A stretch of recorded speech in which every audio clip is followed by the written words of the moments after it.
Bonjour à tous, ici Kinyo de la chaîne Les Kinés du Web et je suis aujourd'hui avec vous pour vous présenter les exercices les plus adaptés pour renforcer les longs fléchisseurs de la luxe de vos patients. Avant de vous présenter les exercices, je voulais vous faire un bref rappel sur les éléments du diagnostic qu'il faut retrouver pour être certain que c'est le LFH qui est incriminé. Dans une lésion du LFH, on peut retrouver un affaissement de la voûte plantaire, une douleur sur toute la longueur du muscle et enfin un déficit majeur de force en flexion d'hallux. Si vous ne retrouvez pas ces symptômes, vous pouvez toujours renforcer le LFH, mais cela ne résoudra en rien les soucis de votre patient. Si vous avez du mal à palper ce muscle, je vous invite à faire une formation de morphopalpation comme la formation Applicanat que j'ai déjà décrit dans une précédente vidéo. Pour information, un patient sur deux que je vois pour un problème de douleur de pied a un souci au niveau du LFH. Alors précisez votre diagnostic et vous verrez que c'est assez simple de soulager efficacement vos patients. Il existe des cas très particuliers de LFH raide, mais cela sera le sujet d'une prochaine vidéo. Bon, il faut savoir que des exercices pour la luxe, il en existe des centaines,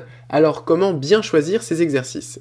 Selon moi, ils doivent respecter un principe fondamental de notre métier, souvent oublié, c'est l'observance d'un traitement. Un exercice mal reproduit ou même non réalisé ne permet pas une observance totale.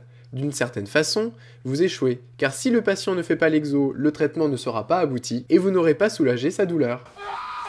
Et l'observance, c'est de notre responsabilité de kiné, et j'en reparlerai dans une prochaine vidéo. Il vaut mieux un traitement d'1 minute appliqué par 100% de nos patients, plutôt qu'un traitement de 30 minutes ultra efficace, appliqué par personne. Et vous allez voir que les exos que je vous propose sur la chaîne Les Kinés du Web respecteront toujours au mieux ce principe fondamental. Premier exercice, exercice analytique. Il faut que le patient prenne bien conscience de sa faiblesse et de la fonction du LFH. Position décubitus dorsal. On lui demande de réaliser une flexion de sa métatarso-phalangienne. Tout d'abord sans résistance, puis au fur et à mesure qu'il maîtrise le mouvement, on réalise des séries de 10 répétitions contre-résistance croissante. En général, le patient qui a un souci va chercher à compenser avec les articulations sous-jacentes jusqu'à la talocrurale. Attention, ce muscle, lorsqu'il est faible, déclenche très rapidement une crampe. Et lorsqu'il est sain, est beaucoup plus fort que votre pouce. Alors protégez vos doigts et changez la résistance en fonction de la force de votre patient. Deuxième exercice, en position debout, le but est de réaliser contre le thérapeute la course de l'hallux. L'exercice est simple.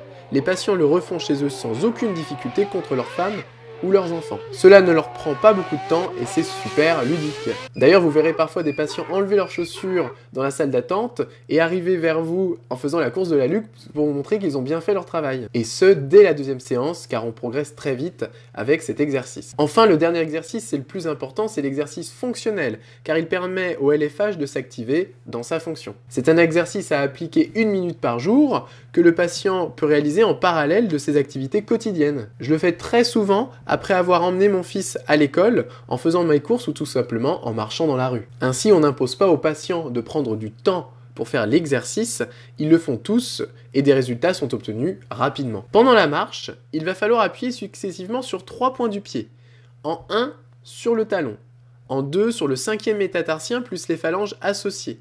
Et enfin, sur la dernière phalange de l'hallux et uniquement cette dernière. À la fin du mouvement, le pied est en contact avec ces 3 points, c'est-à-dire que la métatarso-phalangienne et les os cunéiformes médial et naviculaires sont en suspension grâce au LFH. Très souvent, les patients trichent, ils appuient sur leur métatarso-phalangienne. Certains patients gardent le pied en voûte, ce n'est pas trop grave dans un premier temps, mais il faudra par la suite essayer de relâcher l'hallux dans la phase oscillante de la marche, afin de ne pas déclencher de point trigger ou de crampe du LFH. C'est très simple à réaliser lorsque nous ne travaillons qu'un pied, mais lorsque nous faisons les 2 pieds ensemble, c'est vraiment très difficile. Mais avec un petit peu d'entraînement, tout est possible. C'est un exercice un petit peu plus difficile, mais comme il ne prend pas de temps et que les gens savent pourquoi ils le font, j'ai une observance totale pour cet exercice. De plus, comme les patients savent très bien que la première chose que je leur demande en rentrant dans le cabinet, c'est de faire la course de la luxe, vous pouvez être sûr que l'exo est fait. C'est comme quand vous allez chez le dentiste, même s'il est 4h de l'après-midi, vous vous relavez les dents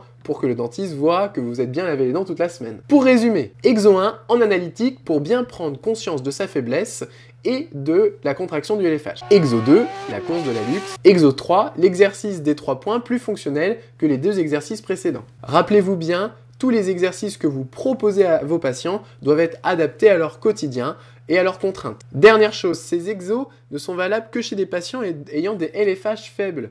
Si demain vous souhaitez augmenter les performances de vos sportifs grâce à ce muscle, il existe des exos spécifiques. Ceux d'aujourd'hui seront rapidement limités. Le LFH dans la performance sera le sujet d'une prochaine vidéo avec un podologue spécialisé. J'espère que ça vous a plu, car je dois vous avouer que j'ai eu un petit pincement au cœur à vous dévoiler mes exos fétiches sur LFH, car c'est le fruit d'énormément de réflexions. Si vous souhaitez que je vous dévoile d'autres de mes secrets de rééducation, n'hésitez pas à nous soutenir sur Tipeee. Les tips débutent à 1 € afin que chacun puisse aider en fonction de ses moyens. Pour terminer, je voulais remercier personnellement Jessica, Ziver et Sébastien qui nous ont soutenus ce mois-ci sur Tipeee. A bientôt les Kinexperts!